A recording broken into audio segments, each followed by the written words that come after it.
previously on Supa-Saturdays Draw Along. That's why I love to draw, and I wanna create Supa-Saturdays, Supa-Saturdays, Supa-Saturdays,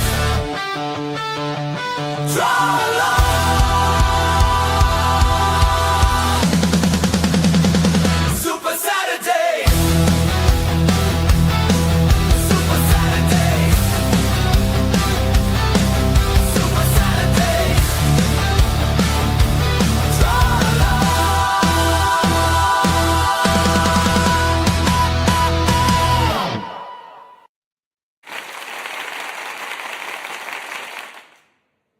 What's up, everyone?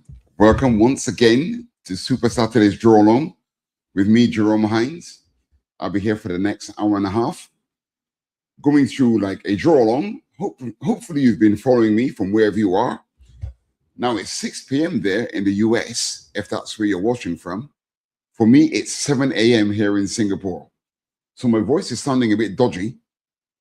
And something else that's a bit dodgy, I just noticed, is my son bought me a new camera for Christmas, and it looked really, really good while I was just casually looking at it. But now that I've switched it on this stream, I look very, very dark.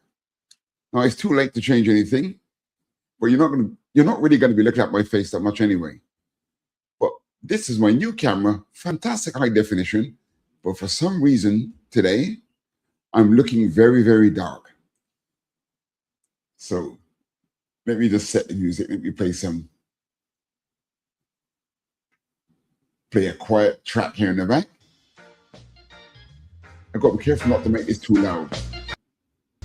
Sometimes I watch back and it's a bit too loud. Okay, I think that's quite enough there. If it's too loud, please give me a shout. So here we are, once again, drawing the Spy Master. Here he is, and remember we went from scratch, and last week we got to the coloring. We finished the inking, now we're at the coloring stage, and I put the shadows on. Let me zoom in, see the dark bits are in. Now we're going to put the highlights. We're using a technique named color dodging. We did burning last week. Today we're going to do dodging. And I'm going to put the highlights in on the blue parts. Now, if we look at the character, you can see I established right from the beginning that the light source is coming from above. So with that in mind, let's see how we're going to put the highlights in from a slightly above vantage point. So let's look at his bicep first, shall we? Now here's color dodge. I've got the spray can. I'm going to put my brush density at 30. And I want this to not only give me a bit of a lighter shade, but I want a tinge of blue to it. So can you see in my color picker here? I'm going up my spectrum ruler is set to the sky blues. And I've gone into the light area. I want to put some highlights in here with a hint of light blue. So let's see how this looks. Some of this can be a bit trial and error. There, not too intense. Let's say the intensity is at 30. I normally work at 20. But this color seems to be quite easy to work with. Now, using color dodge in color burn is most potent if your colors are not too saturated. So when you choose a color and you want to shade it quickly with dodge and burn, make sure the color is not too saturated. Do you know what I mean by saturated? Hang on, let me show you. Look at the color dial here. The extreme top right is the most saturated place of this color. Anywhere in this color dial, the top right is the most saturated. You want to be picking your colors from somewhere down here where it gets a little bit more pastellated. Then your colors become much more receptive to color dodge and burn. Keep that in mind. So now before we get onto his abs, I'm going to maintain with the upper part of his torso. His shoulder there. Here's the other bicep. The light source is coming from above. Remember, when it comes to drawing, fundamentally speaking,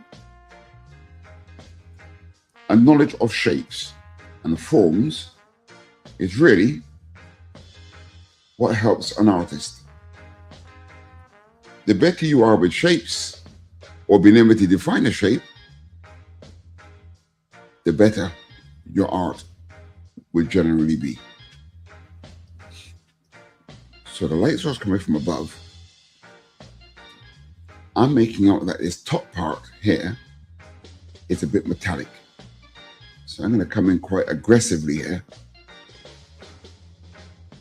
I'm going to put some accents on nearer the end. I'm going to get quite aggressive with that part there immediately. So let's zoom in here. This is all looking pretty metallic. So I zoom in closer.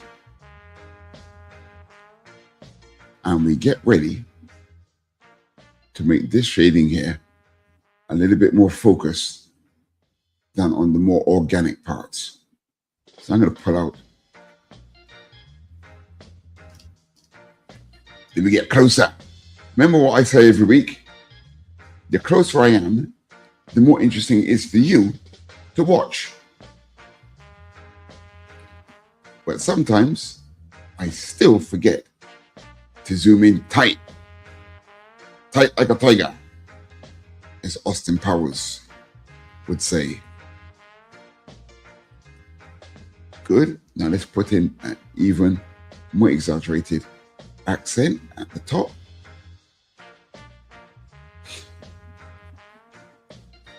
And this is what dodge and burn is good for. Without mixing colors to get certain effects going, it can immediately do the shading with this kind of feel to it. Remember, the light source is coming from above. You always keep that in mind. So if the light source is coming from above, might refract in that way. I'm going to make this part here slightly more bulbous.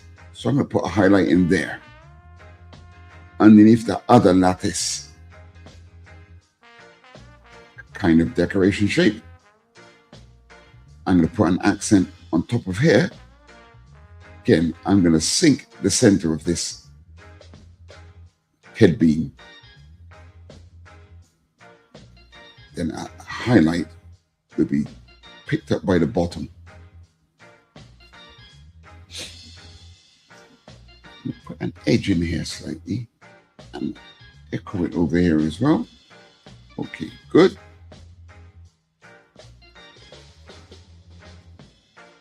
Let's go to the body. His abs. He's just picking up a bit of light coming from above, but his body's tilted. So a lot of the light is going to be hidden because his form is leaning forward.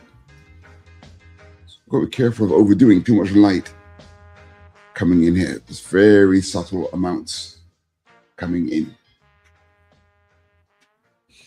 Just checking that my microphone is not muted. I've been known to start these streams and forgetting to unmute my mic. Foolish man. Some would say showing my age. Come down to the legs. Light source is coming from above. So we could put the highlight slightly on the upper part. That thigh muscle. Here again. This one coming down here.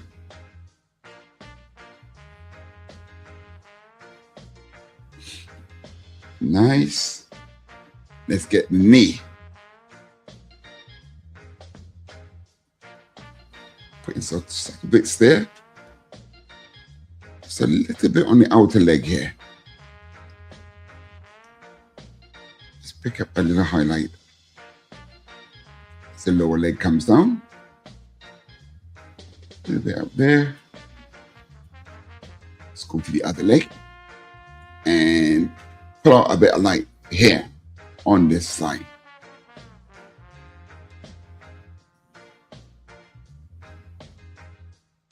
My computer's thinking about it. I'm recording a time lapse, and that can sometimes make the computer momentarily stall.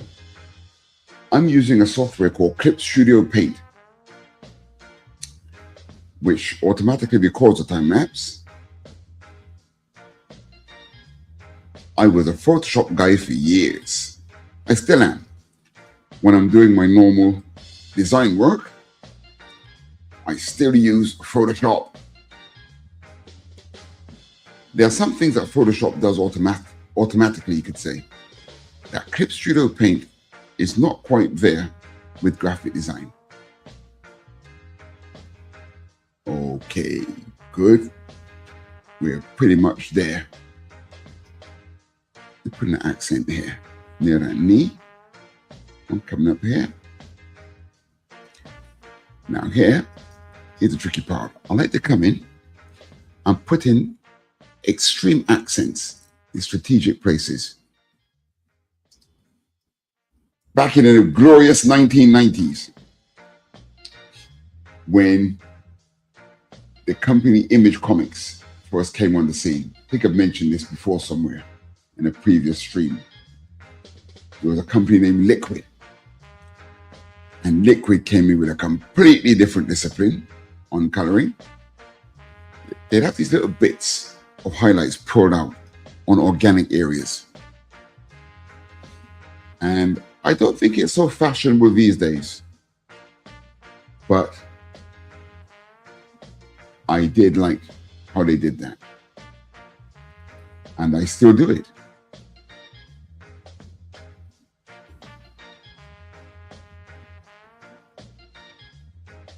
In fact, I put my name down to join a Facebook group, a Rob Liefeld Facebook group, and they actually accepted me.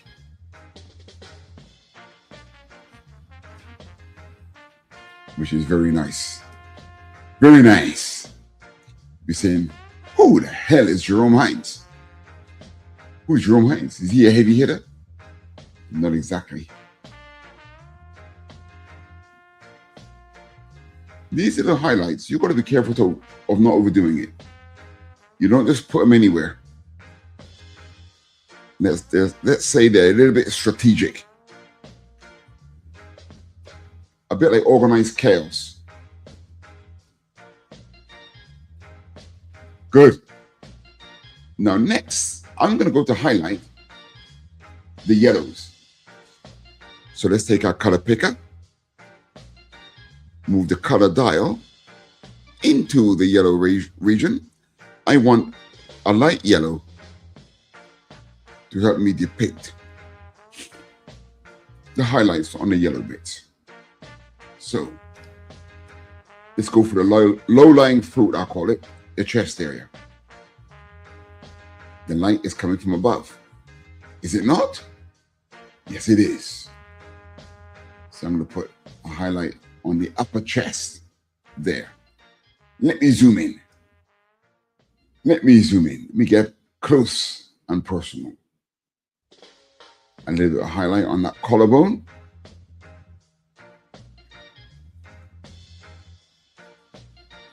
Same here.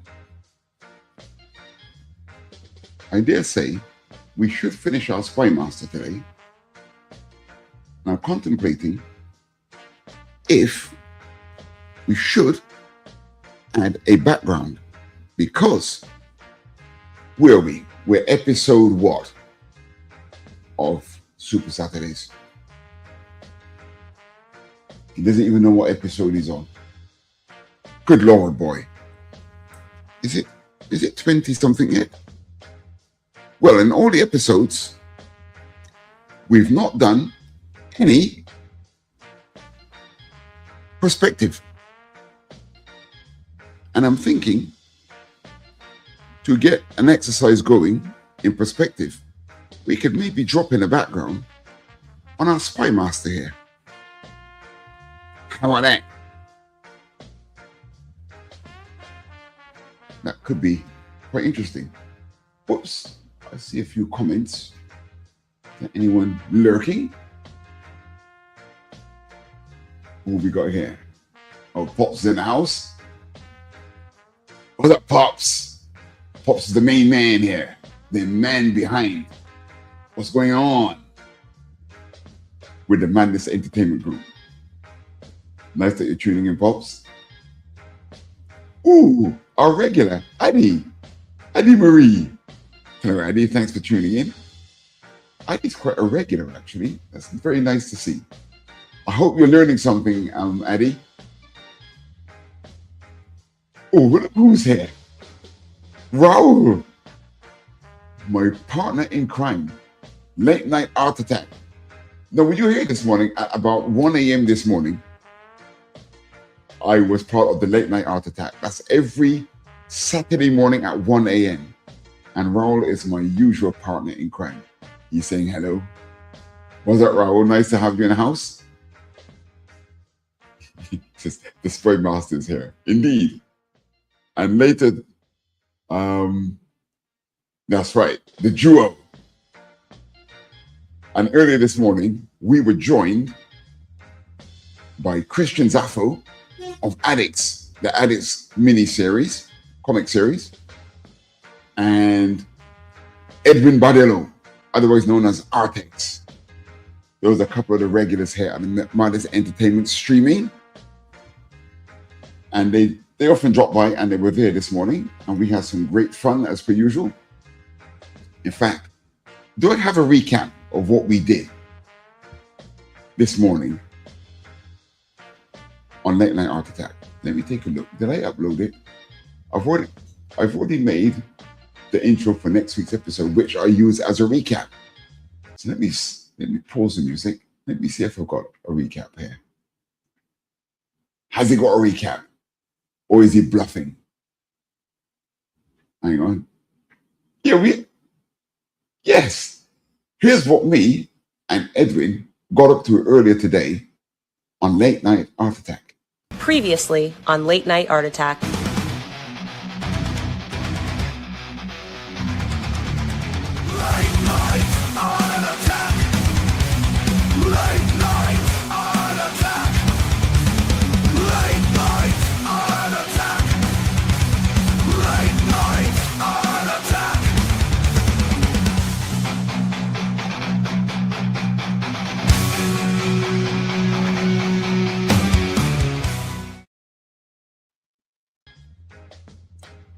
Now you saw that. You heard that. Edwin was drawing one of the main characters from the new Avatar movie. I can't remember the name of the character, but Edwin is that man. Not Edwin, sorry. Am I talking about Edwin? Raul. I'm getting my partners from across the pond confused. Very sorry. Raul, he was drawing that main character from Avatar. If anyone there, can you remember the name of the character? Let me just check on the comments. Raul, are you there? What's the name of that character? Those two have the look of love. Are you referring to my Lady Death? Now you've got to see. Now that's one of the problems here at the Madness Entertainment Group. They're a bit of a bad influence. You might have noticed from the recap that I was drawing Father Christmas, looking rather ominous, fighting Lady Death. Those mad lads, Raul, Christian, and Edwin, They're known for drawing rather naughty stuff. Very well endowed ladies, let's say. And they corrupted poor innocent Jerome Hinds. So that was my Lady Death versus Father Christmas. Not my usual kind of thing, because I'm a good boy. I'm a wholesome young man. I'm not even young. God damn, definitely not wholesome, I tell you that. Well, that was great fun drawing that Lady Death versus Father Christmas. As we continue here with putting in the highlights on Spine Master. Raoul's replied, the name of that character he was drawing from Avatar is Spider. Yes, correct, Spider. Look at this. Look at what this reprobate says. Jerome likes his milk and cookies. I think that's to do with Blunt Tundra. I think Raoul's being a naughty boy. Damn. Never trust an artist. I should know, mate. I'm supposed to be one. Do you know artists can be some of the most debauched, unhealthy people? But they can also be very nice, including present company, of course. What is it my mum used to say? Self-praise is no praise. And what I would say to my mother is, you got to get that praise from somewhere. And dang. Now, I've made this top pattern on Spine Master's boot look a bit metallic. Looking at the reference from 1960s, illustrated by the late, great Don Heck, I think this part is meant to be metal, but I have no proof of that. Do not hold me to that in a court of law. I have no such proof. But what's a bit of creative license between friends, eh? Yeah. So we're making this a bit metallic. I'm going to put a secondary, just a little accent pull out in there to exaggerate the alloy properties. Let's see what we got. Let's see what's going on. Okay, our yellow is looking good. For some reason, I've noticed that when I'm doing my shading, I sometimes forget to do the hands.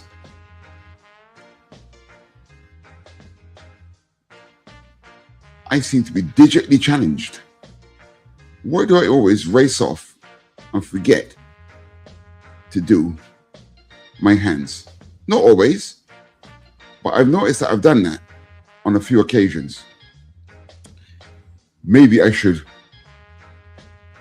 seek some insight from a shrink. Maybe deep down, I don't like hands.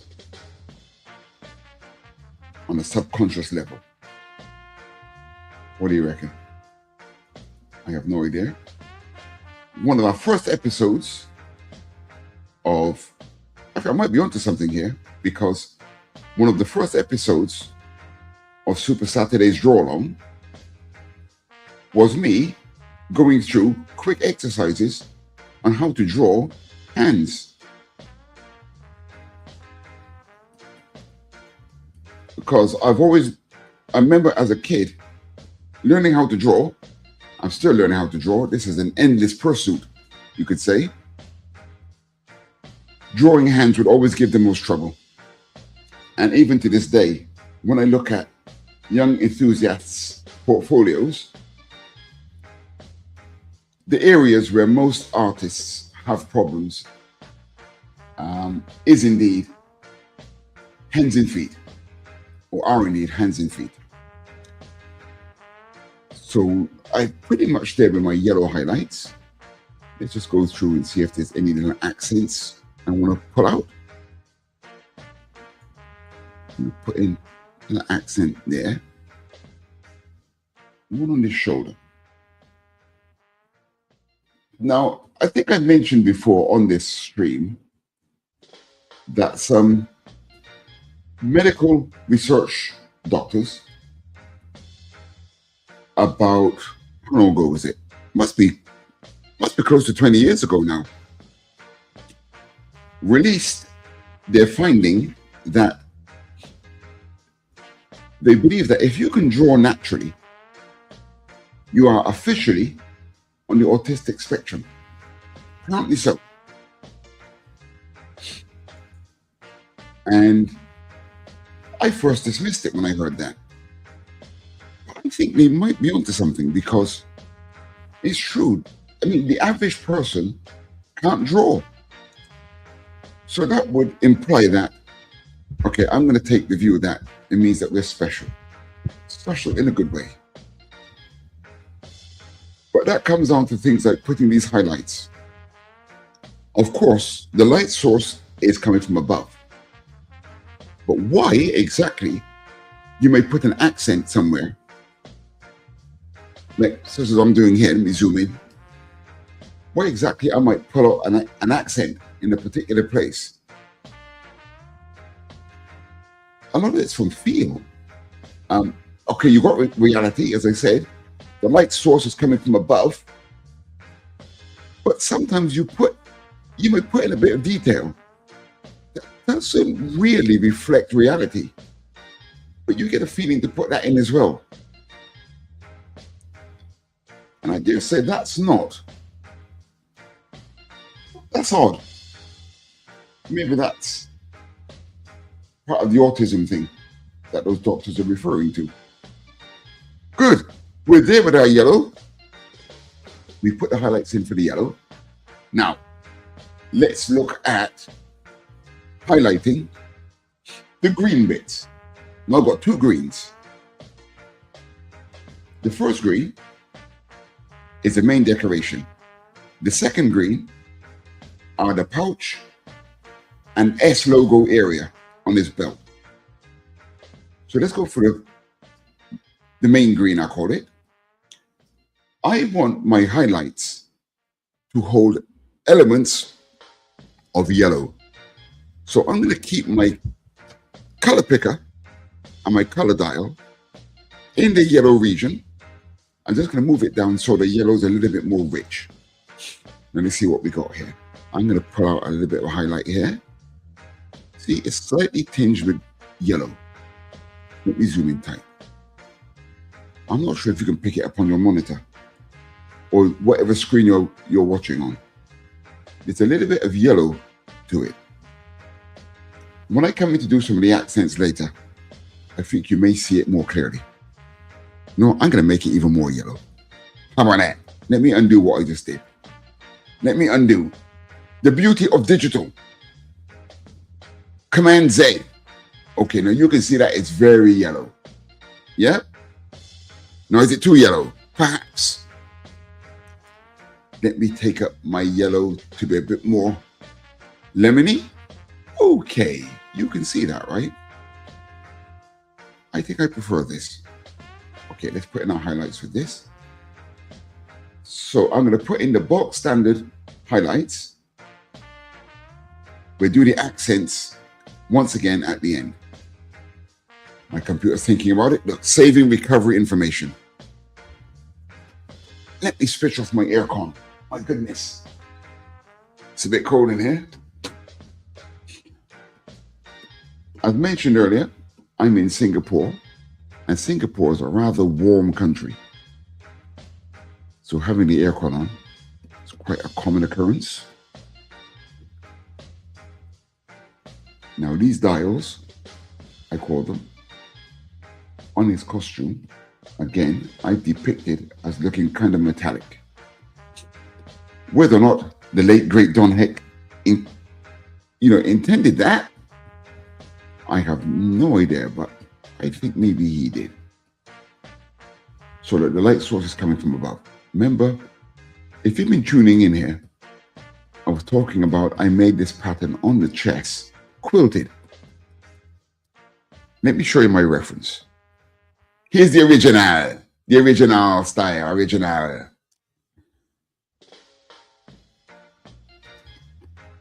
Hair Spy Master. That's done for the 1960s by John Heck, man. Look at that. I think Dick Giordano is on the inks. So that's a reference I'm working from. And I've taken creative license to say that that chest pattern is quilted. And as I mentioned earlier, what's wrong with a bit of creative license amongst friends? So the light source is coming from above. So we put the highlight on the upper section. We're kind of like embossing. I could up the intensity of my dodge because we want this to be quite responsive. And I'm not sure if you can hear my pen, but you don't want to be treating your screen display with too much aggression, because not only will you wear out your screen, remember I'm drawing digitally, but you're also going to wear out your pen. Now, as we come down into the darkness, that light is going to get less. Yep, those accents are going to become less intense. And what did I just say? I said we're working digitally. And what do I always like to say because of that? Listen carefully. Listen, listen, listen, listen. Save! That's right. Again. Save! So I'm going to do that. Command S. If you're working on a PC, that'll be Control S to you. Good. I got that from an old creative director that I had back in my days in the UK, working in advertising and design. It was a Scotsman by the name of Mike Wallace. What is it they say? Never trust a Scotsman. But Mike was a good man. And this is back in, listen man, you're talking about the mid 1980s. This whole computer thing was brand new. And he was a very, very clever man. He invested in Apple Macintosh computers. He invested in Macs back in the mid to late 1980s. He was very, very, very ahead of the curve. And I was very, very fortunate to be working at that agency at that time. So just look at the draw. You know, you're in the right place at the right time. So I endorsed this kind of technology right at the outset. I was in at ground level. As I said, in the right place at the right time. I never forget it. He went to the computer show in a place called Covent Garden in London. There was a tech show and he went. And there he saw someone demonstrating the Apple Macintosh computer. That's how they were referred to back in those days, not just the Mac. Mac is the short form. Stands for Apple Macintosh. Or you hear Apple. And when he fell in love, he saw the demo and he immediately bought one. They cost a lot of money back then. And he bought one. He later went on to buy 3. And I was there when he brought them into the studio, when he had it installed. And I remember my first day, man, drawing with a mouse. There was no pen tablets back then. And to say it was strange is an understatement. Let me put up these highlights. You know, accents, sorry. Yep. And Mr. Wallace would shout out, "Save!" in the studio. In fact, he'd often shout out "save," but with a few more expletives, which I can't go into here, because this is a family show. And I'm not that kind of guy. So let's add a bit more accents to these dials. I'm going to pull them out to make them more metallic. There, how lovely. Let me check that everything's in order here. I'm always very scared of my mic suddenly being on mute and I've not noticed it or something ridiculous. I can hear my music, but it's not too overbearing. As I said, I listen back to some of these streams and god damn, it sounds like a house party. Music is way too loud in the background. Will you please turn that down?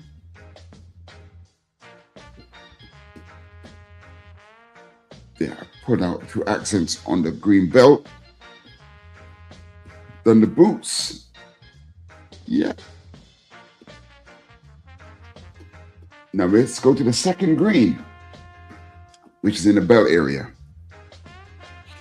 And I'm going to make this the belt shimmer slightly.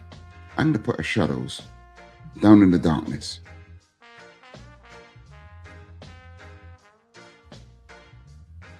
Then a little highlight there. I'm going to pull out just a little bit tight, getting tight. I want a glint of an accent just on that corner. Not too much. Good. Now a little bit of light might catch, just slightly catch the top of that pocket. Same here, not too much. These other dials here. His body's leaning forward, so they're kind of in the darkness, you see. You've got to be careful how you accent these. I'm just going to emboss that flat slightly. Let a little bit of light creeping there. Catch a little bit of the thickness of that flat as well. And this corner. Not too much. Our second green is almost there. Good. Oh dear. I'm yawning because I stayed up late last night to watch football. Or for those of you watching across the pond, soccer. But as we call it in England, yes, I was born in UK. I've been in Singapore for about 30 years. But old habits die hard. Good.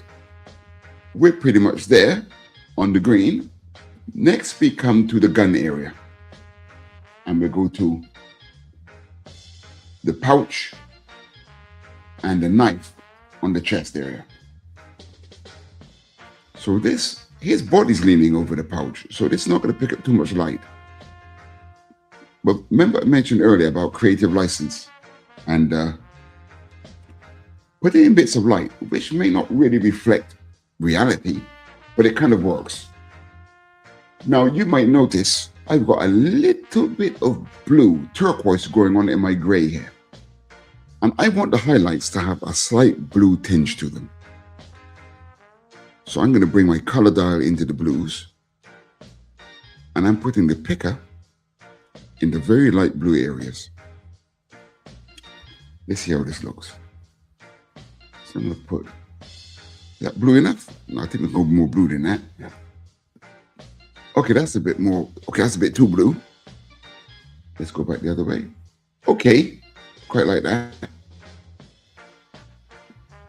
I'm checking what I'm doing on the other monitor I've got here, which is a Philips TV. And I'm telling you, man, it looks very different to what I'm looking at on my Wacom Cintiq monitor. Very, so different. Okay, not super different, but definitely different. So I'm just curious that wherever you guys are watching from, what device you're watching on, how this is actually looking. If you can see any degrees of the subtle blues, etc.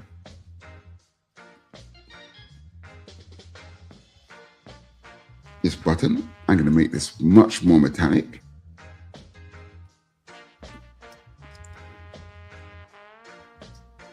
I'm just going to let the outer pouch pick up a little bit of light there. Then I'm going to exaggerate this with the pleats here, which we kind of established earlier, having those shadows falling in a certain way. I'm going to put in a little highlight there. Gives a bit of volume. Here again. I'm going to pick up the corner. Whoops. I'm going to sneeze. Excuse me. I'm going to put a little accent just on those corner bits there. Good. I think that'll do for the pouch. Let's go to the knife on the chest. I'm embossing everything, mate. I'm a 3D guy. Put an emboss there.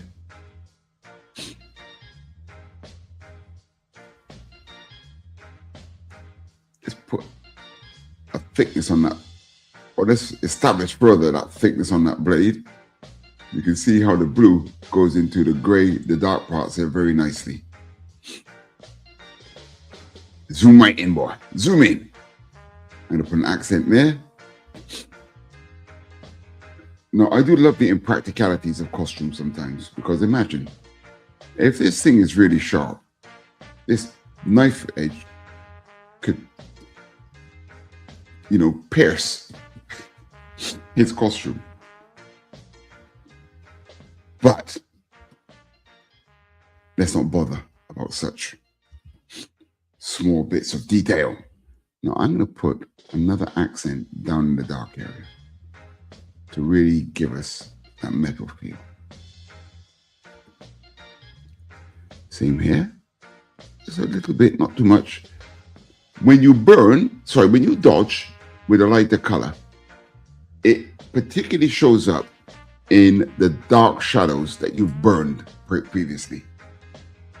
And it's a good way to get a metal feel going, because it's almost like a secondary light source that it can automatically put in.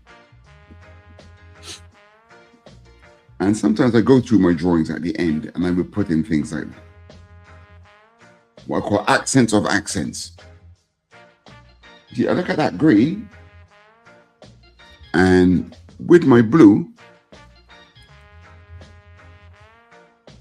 just a little bit of that in there. It's kind of nice as well. Not too much. Not too much. But I'm just going to drop that in there in certain places.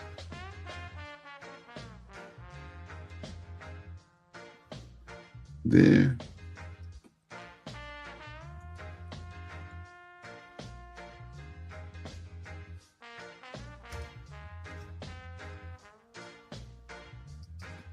The quilted pattern doesn't really need any of that.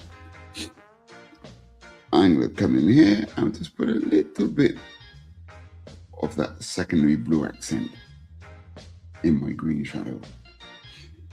In my green shadow. Let's put a bit behind.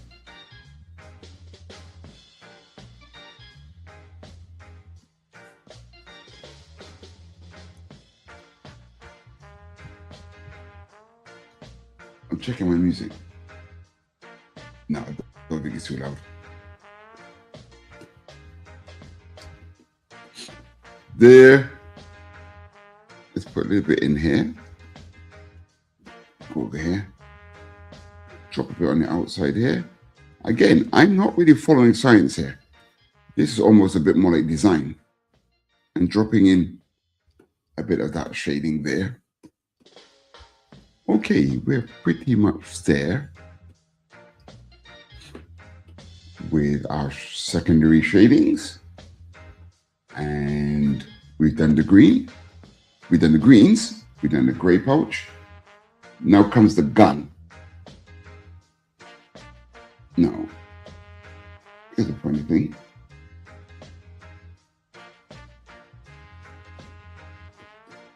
My gun is kind of like an off purple, a gray purple. So I'm going to slightly shade this. I don't know why I'm getting this feeling. I'm going to go to red and go to burgundy almost.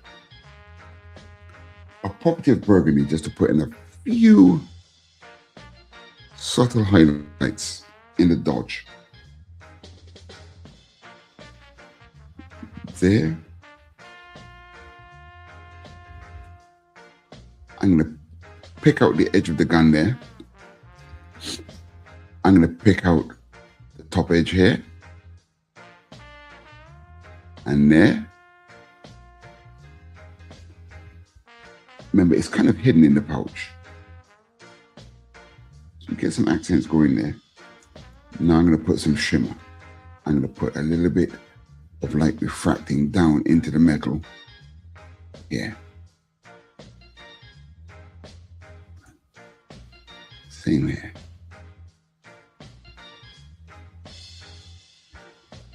Then finally, I'm going to pick out a part.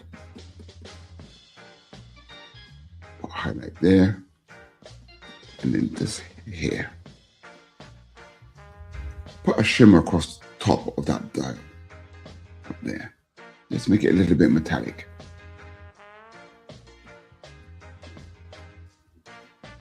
Okay, I think that'll do for the gun. That's hidden away in that pouch. Wait, hold on. Put a shimmer there.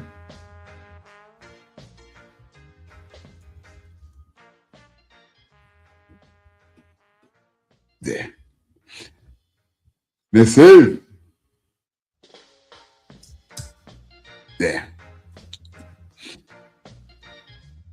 Now we're almost there. The last color or non-color, the eyes are white.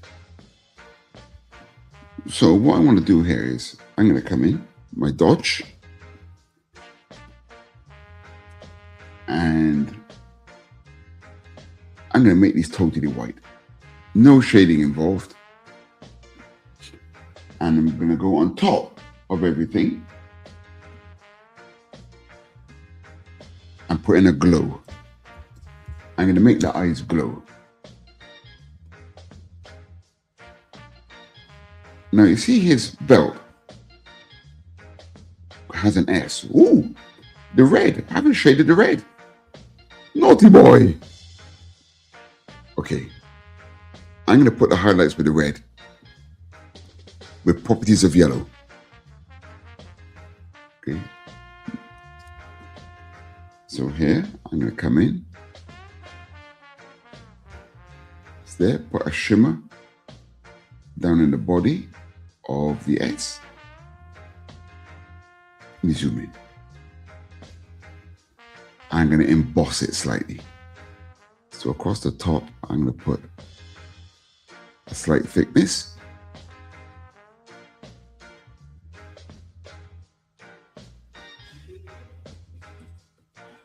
Putting a harsher accent there. Putting the thickness here. We're in the darkness. So leave that quite subtle.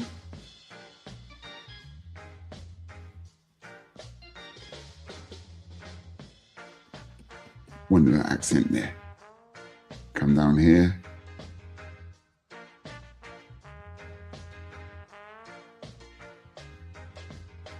I'm going to put an accent on the edge of the S there and the edge of the bottom there.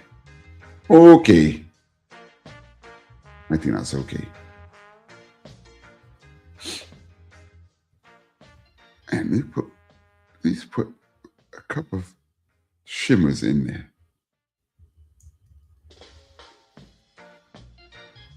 Yeah, that'll do.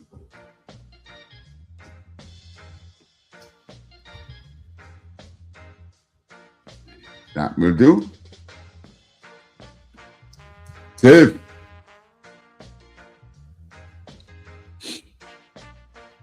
Good. So what was I saying? See the S? What's nice about its costume design is the S is put out in red. So red is a special color here. So again, creative license. On top of the whole drawing, I'm going to get red. Make my spray can normal. I'm spraying color here. And I'm going to make his eyes glow red.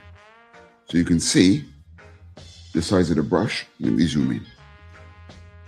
I'm going to go on top and put a glow of red.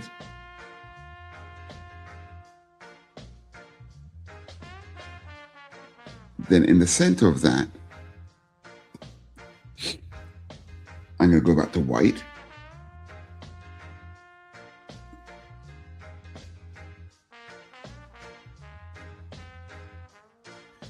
In fact, that white, I'm going to make yellow. Okay? Sorry. So the center starts to go into a yellow. The red breathes into a yellow. Then the very nucleus, at the very center, we then go towards white.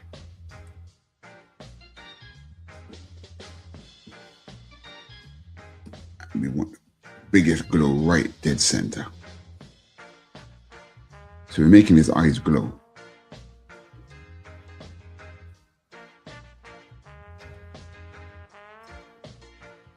Now let's see if we put the glow effect, how this looks. Is it going to be too much or is it going to be all right? Let's have a look. Add glow. There's that you can use. Edwin Badelo, Artex, was advising that one earlier. I often use hard light, which is this one. There's soft light. Soft light is not so good on this one. Need more of a background area. So let's have a look at glow again. That's glow. Let's have a look at hard light again. I'm torn which one I prefer. That's hard light. Let's have a look at glow. I think here I prefer the hard light on this one. Yeah. Okay, so there is our Spy Master. But now, of course, he's got those glowing eyes. And how long have we got left? What time is it? What time is it? It's almost 8 o'clock. So, sorry, almost 7 o'clock for you guys. So we still got 30 minutes left. Now I was contemplating putting a background on this, which we could turn into a separate exercise in perspective. So first thing is, let me drop in a shadow of him. Now the way how I would make a shadow of a character is, I get all of my layers. See, I've selected all of my layer palette there. Can you see that? And I duplicate them. And then I combine. Sorry. I duplicate all my layers. See, they're all highlighted. So then I have to move them all underneath so they're next to each other. Now I combine them. Merge selected layers. So you see now, I've got one layer of all my colors. We're going to come back to this in a minute. I select it all and I fill it with black. Now you can't see it yet, but when I start to do this, you're starting to see his form come out. Now this won't be, it won't be perfect. You may have to adjust certain things, but quite often it can make, there's a lot of shadows where it works perfectly fine for. Now because of where the camera is, okay, if you imagine where the camera is, hang on. Why is that? Why is that selecting up there? Why is that layer got something hiding up there? What's going on, man? Right, again, following the rules of light. This is not, remember the light source is coming from above, right? This is not 100% accurate. But for a quick job, it works. Whoops. Let me get my eraser. I'm just going to shape our shadow to come into the foot a little bit more. I'm going to put the shadow falling behind him. Now, when I actually selected the colors, I didn't select the inking. That's why there's gaps in my shadow. See that? I'll just be touching. This is the shape of his eyes.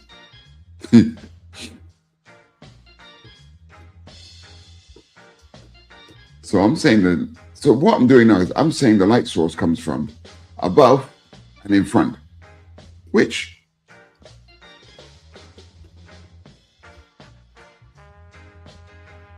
is not, you can see it doesn't look totally wrong.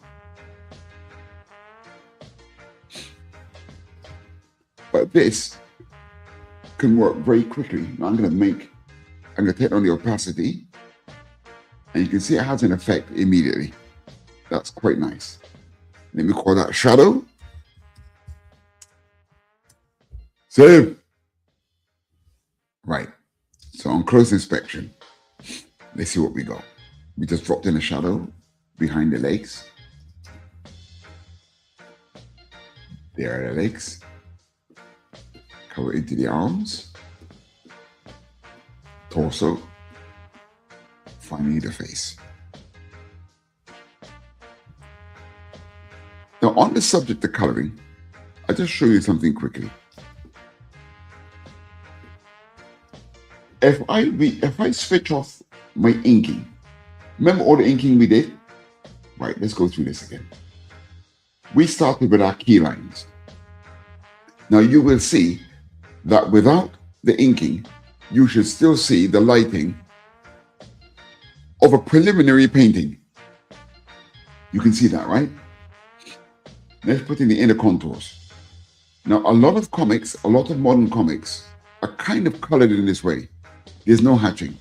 We've discussed this before. But I did the spotting, which are the large black areas. Again, there's a lot of artists out there who do not hatch. And let me zoom in so you can see closer. At this point, they will be done. No hatching. My Supercross comic, which is available via Thunderzone Comics, I did a lot of the drawing like this. There's not much hatching. In fact, there's no spotting.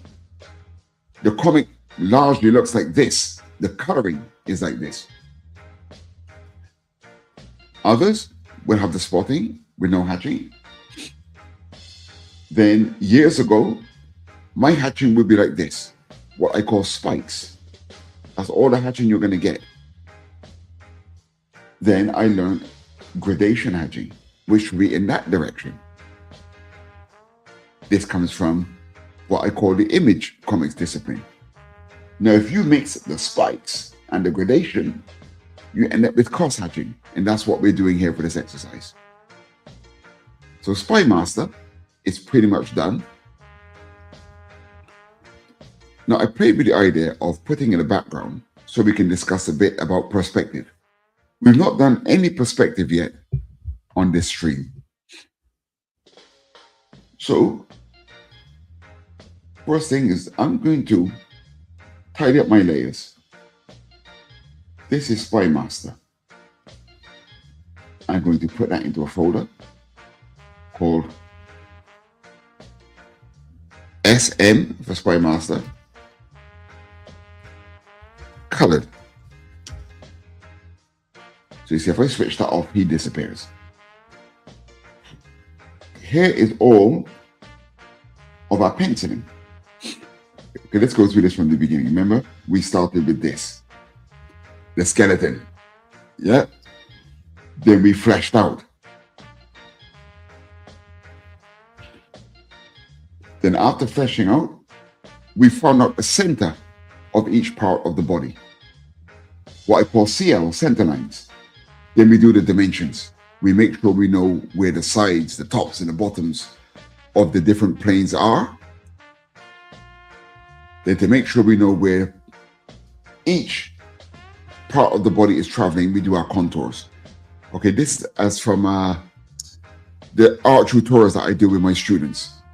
And there's a book coming out soon with Thunderzone Comics. I'll play a trailer for that later on. And if you buy all 5 comics in the Kickstarter, you're going to get a free book of how to draw characters from the Thunderzone that I wrote in Compile. So there we did the contours.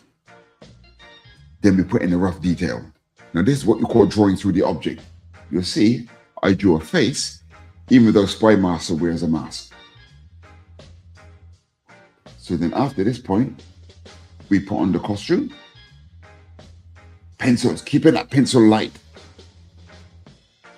So now we can switch off the detail there with the costume. Then we shaded the spotting. We did our hatching, penciling, and finally, we did the gradation. So I'm going to put all of this, put it into a folder called SM Pencils. Good. Now there's my paper texture. Yes, I like to draw on a paper texture. Hang on, I just saw a comment. Who's lurking? Who's lurking in the bowels of my StreamYard?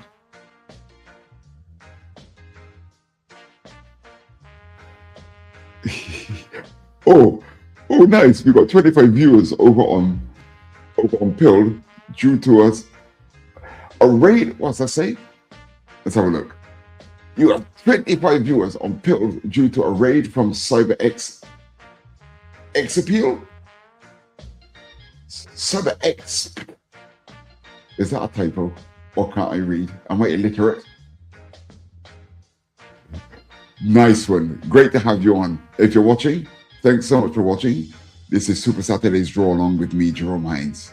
I hope I can keep your attention. If you keep going, what? Someone else here? Who's this? Raw. Do you only use 2-point perspective? I use all points perspective. Now for this drawing, I would actually suggest 1-point perspective. I'm going to show you why. So I'm going to make a layer. I'm going to call it BG for background. And I always start with a rough sketch. Now let's look at our reference. Okay. Spy Master is a high-tech spy. So if we look at the reference, look at this. Look at his environment. Let me dock him. Can you see? Look at his technology. Oh man, look at the way he's blasting Iron Man. Oh, look at that drawing. This depressed me when I was a kid. That man looks so cool. You know, I got goosebumps looking at this. Look at the style that Sal Buscema drew those bad guys in here, in this panel. And Iron Man's car ring being blasted. Jesus, I love Bronze and Silver Age comics. Anyway, I digress. Spy Master's environment is very tech, very high tech, right? So if we come to our Spy Master, I want to put him in a corridor. That's the feeling I'm getting. So I'm going to come here. What's it? Raul says, can you use 1 point and just keep adding points? You could. You can add points after the fact.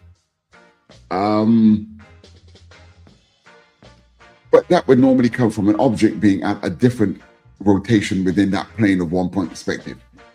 Like to start a drawing at 1 point and then try to change the whole thing to 2 point. You can do it, but it's a bit tricky. Certainly going to cost you some time. So I'm looking at a 1 point perspective here. And what's the name of that guy? Stanley Kubrick, that legendary director. I want the center to be dead center to a point. Now, I'm putting in a vanishing point. Ideally, your vanishing point could be in the center. Let me switch off my Spy Master. You could put your vanishing point in the center of your screen. But if we look at the way he is drawn, you can look at that, look at his foot, and you can tell that the vanishing point is lower in this frame. We're slightly looking up at him. He's leaning forward, and then we're coming face to face with him. That shows that we're kind of below your normal horizon line of midway or just below midway in the frame. I'm going to put the vanishing point down here. So I'm going to call this, I'm going to change the name from background to VP, vanishing point. Then we've got HL, horizon line.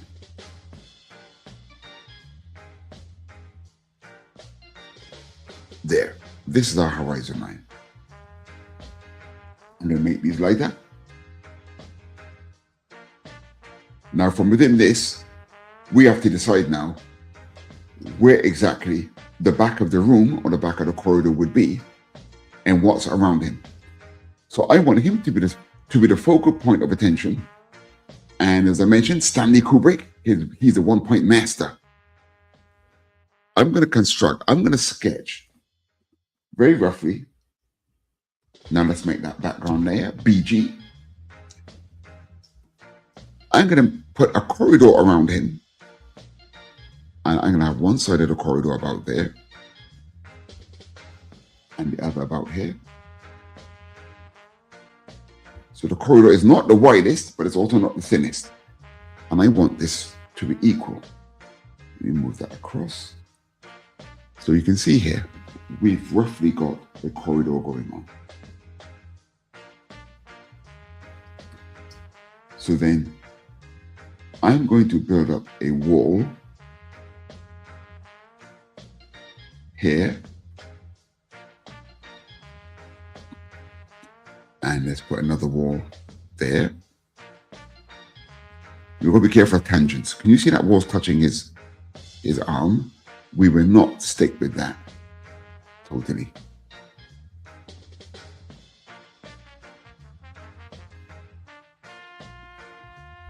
And so if that's a vanishing point here, to keep our perspective going, I want it's going to be wider like this. I do rough sketches to give me just a basic idea of the layout. Then I go in and I check. You have to check that what you're doing is, okay, would I say mathematically correct? Now the thing is, when you get into perspective, you can cheat, but you must cheat with reason. If you stretch the rules of perspective too much, things don't look right. Okay, so I'm going to, he's in that corridor, but behind him is more complex. So of course we're in the room. It's not so big till it's actually gone to the horizon line. I'm going to sketch that in there. And I'm going to put what would be a balcony behind him in a far room, like an area that's in the background. That then gives us an opportunity to put in a ceiling that's in the distance, far behind him. Now let's check our perspective. There. And I'm going for symmetry, because we can use the symmetrical tool after this. Good. So we put in the basic shape of the walls. Now, look at this background. Do I actually, remember I said the vanishing point is low?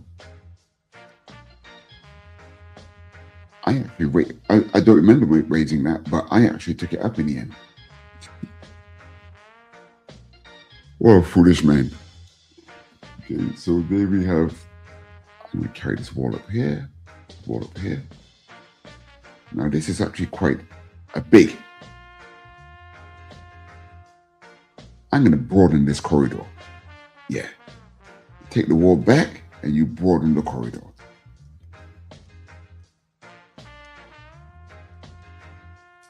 Good.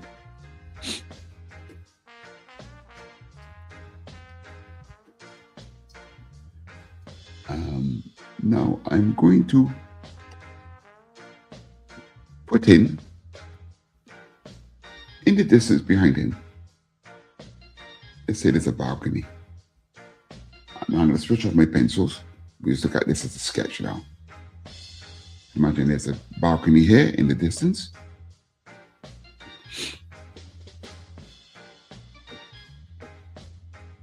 And something that I like in big complexes, evil layers, right, is where you have these patterns that are like this.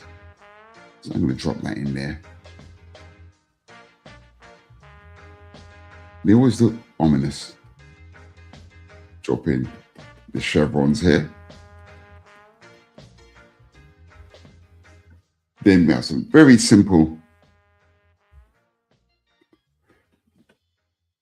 bits of detail that I'm going to take a leaf out of Artex, Edwin Bardillo's book here. I'm going to make this. I'm going to use the symmetrical tool in a minute. So we draw half of the image and the other half we draw automatically.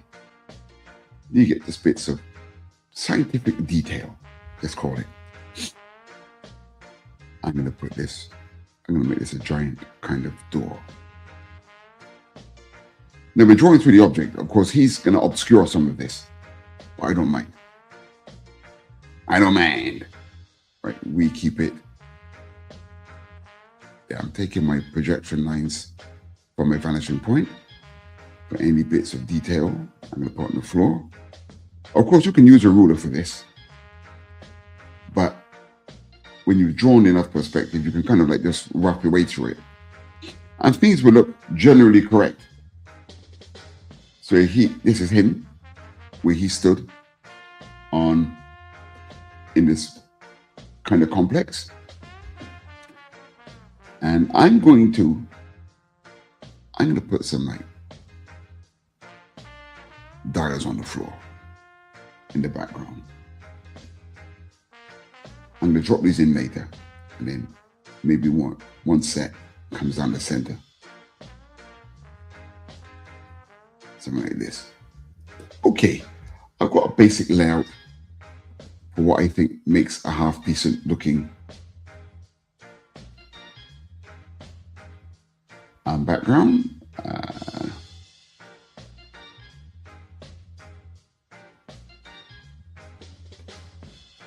Good. So now switch off our pencils.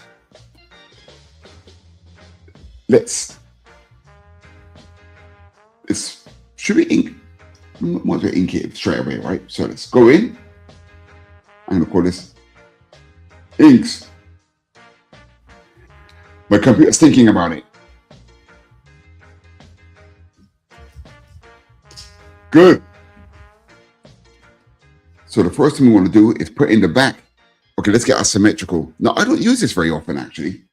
The symmetrical tool ruler, I don't use this very often. So let's have a laugh at me trying to use a symmetrical ruler. If I mess up, we're going to mess up together. How about that? Doesn't that make me a great guy to mess up with you in unison? So first of all, I'm going to let me put the ruler in the center. There we are. And I've got to make sure our inking is not thicker than our Spy Master. Now, let me switch him on. Now, there he is. Look at the side of his key lines. Your background cannot be thicker than your foreground. That's too thick. I think the one before is more correct. Let's make the brush a bit thinner. Too thin. I like that. What's that? 4 pixels. Okay. So we're going to create our background with 4 pixels. So let's use this. We're using the symmetrical tool. So I'm going to come over here. There is, whoops. I want my floor line to be just about there. Then I want the wall to be about there.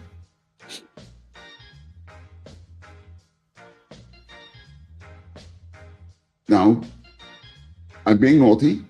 I'm not exactly measuring to my vanishing point, yeah? I'm kind of cheating, you could say. I want a pattern going up here. There. See, I'm imagining my vanishing point, yeah?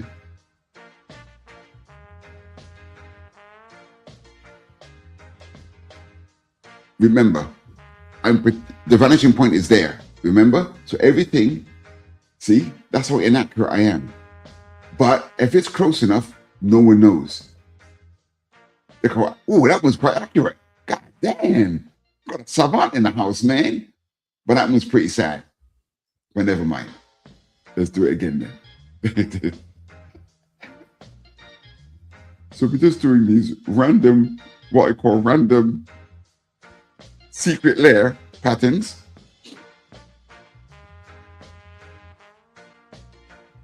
In fact, I made a mistake here because this is inner detail. Inner detail should actually be thinner. See, this is a wall. Okay, I'm going to bluff my way through all this perspective.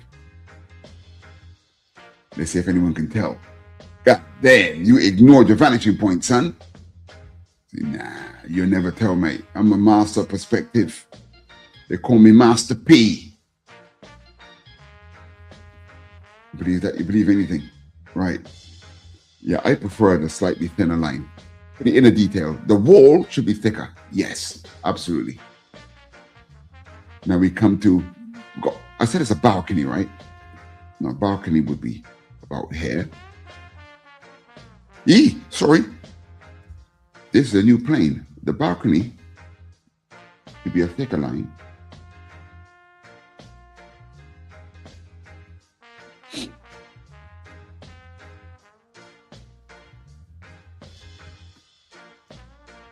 Then I'm going to put top line in here.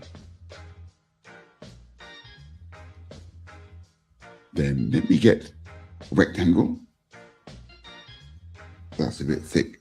We had, was it 4 pixels or 5 pixels? Yeah, that'll do.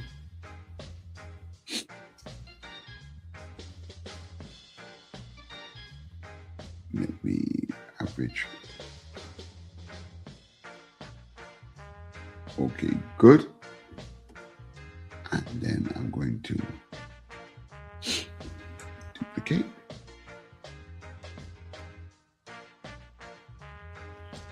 Duplicate, copy, paste.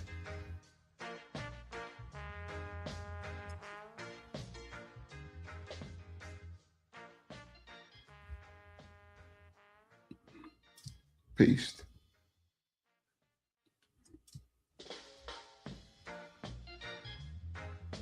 Hey, why is it not copying and pasting? What's going on, man? There's a ghost in the machine.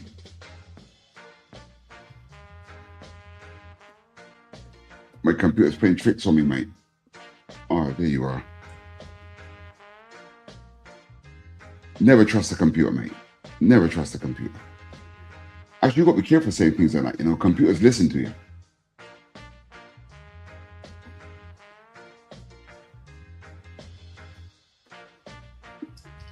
So now I'm gonna just duplicate this on the other side. I didn't do this on the layer. I didn't do this on the symmetrical tool layer. Let me get rid of that. Okay. Merge these together. Now let's put in the ceiling. Let's put in the ceiling. Whoops, it's getting hot again. Let me switch back on my aircon. We've got 10 minutes left. There's the ceiling. Thinner brush. Put one bit of decor there. And I'm going to, remember my vanishing point is there. So we try and keep things civil.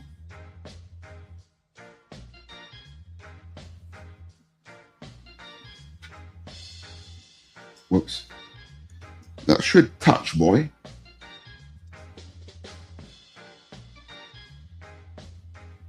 This tool is quite amazing, to be honest.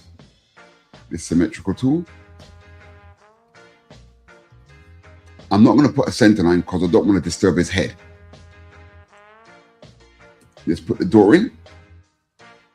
This is a decor line, so we're going to keep this line thin. We go thick for the inner door. Putting a bit of skirting.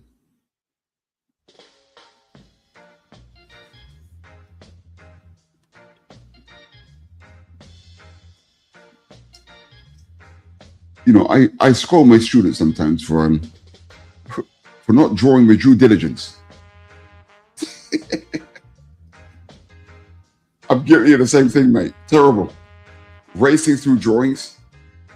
What we saying, but in Singapore, anyhow draw. Okay, we got our emergency door.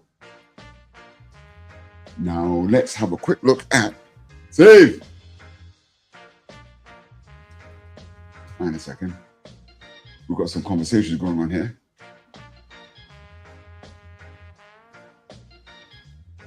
Did you see? Pops asked, did you see the Venom that my granddaughter drew? Yes. I'll feature on the show next week.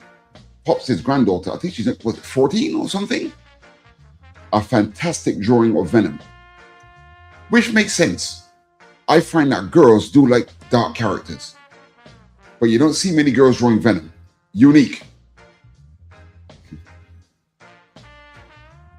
Is this? As long as I don't get butt hurt of what we say, we will be fine. Yes. Sensitive viewers.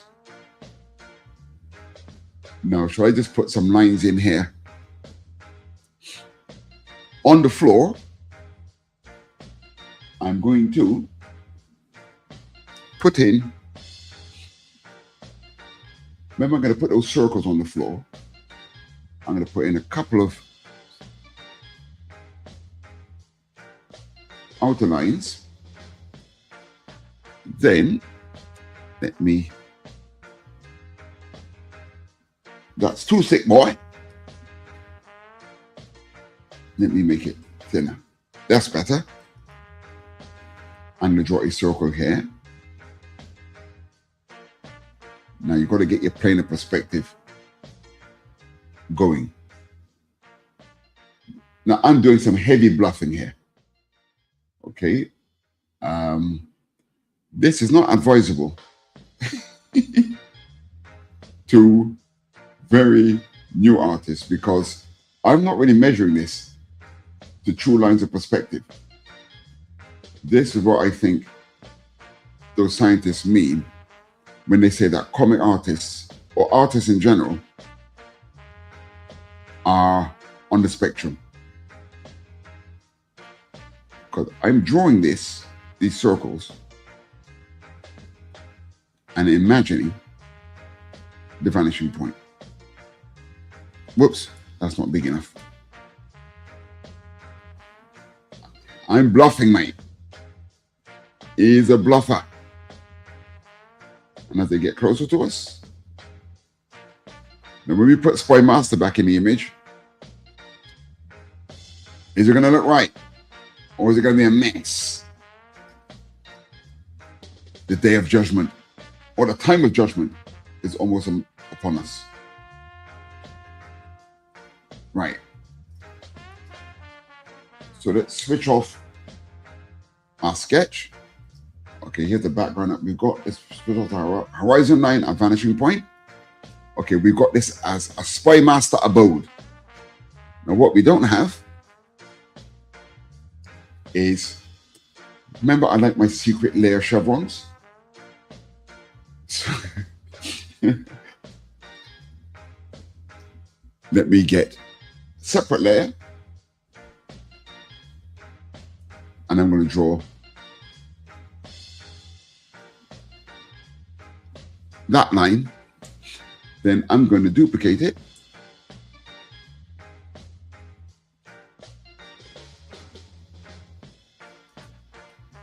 and I'm going to duplicate those.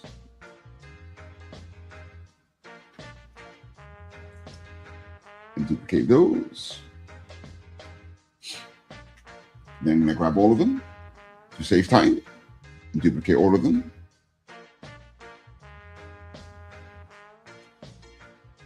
Then I'm going to merge them. Let me grab all my layers. Merge selected layers. There. Then I'm going to duplicate in T, rotate, and flip. And then I'm going to place these down here. And I'm going to duplicate those and put them over there. That'll do. Good. Merge all of these. Then I come to this. I'm going to magic wand in here, refer to editing layer. Sorry. So it's selected in there. Now I can go back to my chevrons. I will invert, reverse, then remove the lines outside. So that lets me put that pattern there quickly. So I can now merge this with my inks layer. Merge selected layers.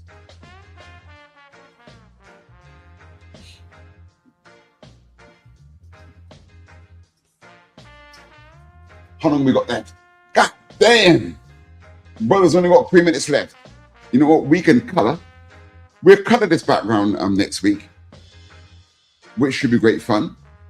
But let's switch on our Spy Master first of all to see what he looks like in this setting. Right. Here he is coming down this corridor in a menacing way. Oh, I forgot his door. Hang on. Let's just drop in the door.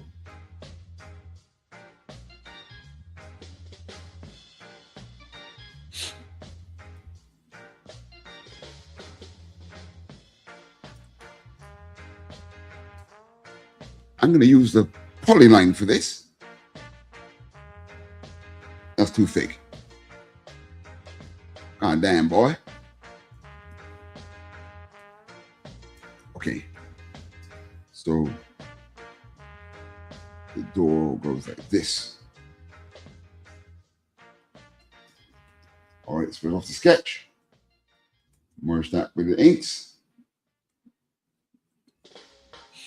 Okay, so we've got a background. We're going to color this background next week. Yeah, that'll be interesting. Because we're going to put in some ambient lighting, which could have a slight effect on our coloring, but we'll keep it minimal. But I think it's an interesting exercise. Okay, so there we are. Spy Master in his evil lair. We'll add the colors next week to the background. Let me change this view.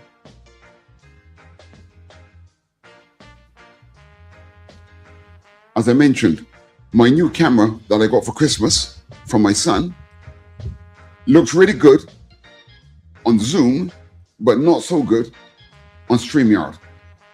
My God, look at the state of me. Terrible. Jesus. Did I even comb my hair? Yeah, I did. Anyway, ladies and gentlemen, thank you so much for tuning in. Yep, we had quite a number of viewers today. Nice one. Thanks a lot for tuning in. I'm here every Saturday at 6 p.m.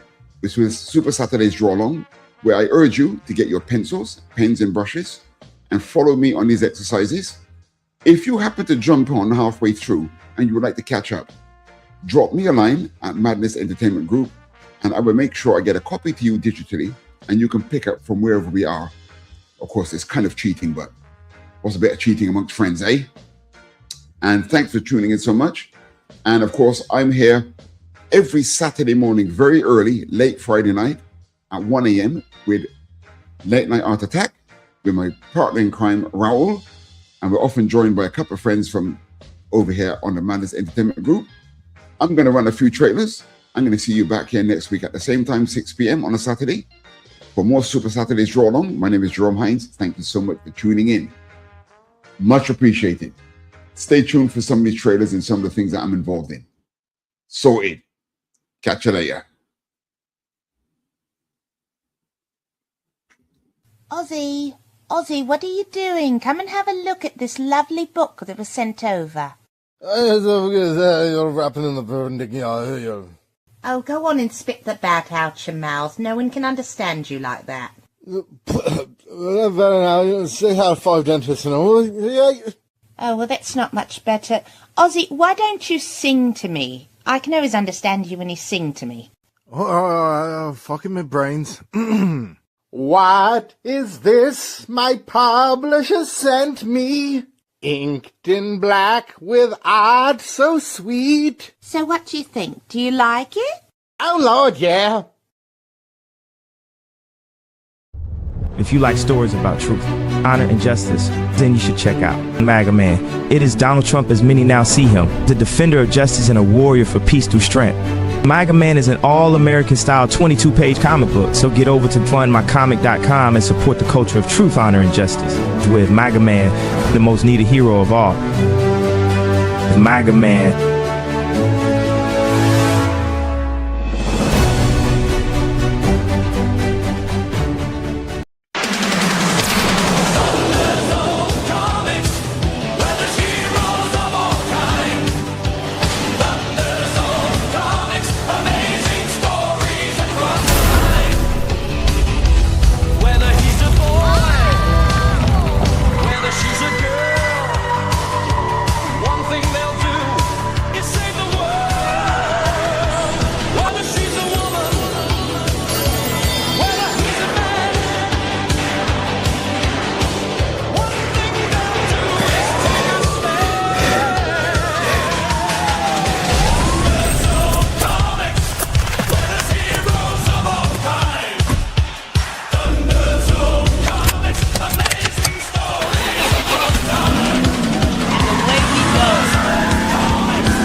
Thunderzone Comics returns.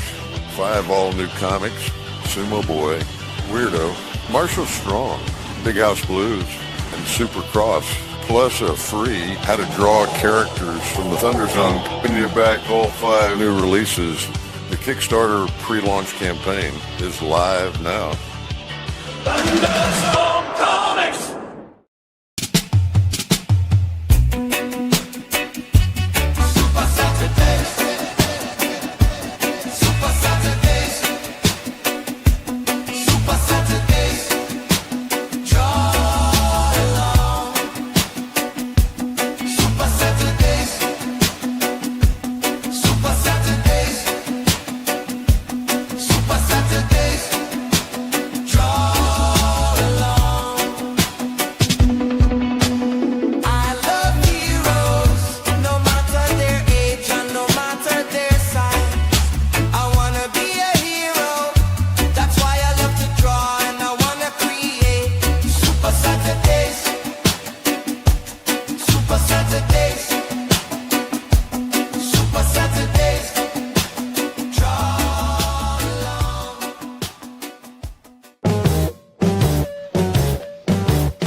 The live viewing of any Madness Entertainment Group production, you can find all our content on Roku or as a member of this channel.